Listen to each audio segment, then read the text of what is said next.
మేము కూటమిలో ఉన్నాం, మేము ఏం చేసినా 20 సంవత్సరాలు మేమే ఉంటాం, 30 సంవత్సరాలు మేమే ఉంటాం, మేము ఏం చేసినా చెల్లుబాటు అవుతుంది. మేము అందరికీ ఒకటే మాట చెప్తా ఉన్నాం, రైట్.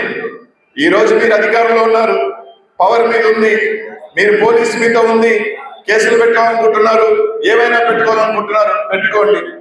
లోకేష్ ఏదేదో మాట్లాడుతూ ఉన్నాడు, పవన్ కళ్యాణ్ ఆయన అయితే అప్పుడప్పుడు ఏదేదో మాట్లాడుతూ ఉన్నారు. కానీ వాళ్ళందరికీ ఒకటే మాట చెప్తా ఉన్నానబ్బా, మీరు సుకుమారంగా పెరిగారు, మీరు సుకుమారంగా పెరిగి హైదరాబాద్ లో పెరిగి అధికారంలో వచ్చిన వెంటనే మీరు రూపాయలు చూపిస్తా ఉన్నారు ఈరోజు. కానీ ఒక్కసారి గుర్తుపెట్టుకోండి, మీరు ఢీకొంటున్న వ్యక్తి, మీరు ఎదురెళ్లే వ్యక్తి సుకుమారకేం పెరగల, పులివెందర్ వీధుల్లో పెరిగాడు, ఫ్యాక్షన్ రాజకీయాలు చూసి పెరిగాడు.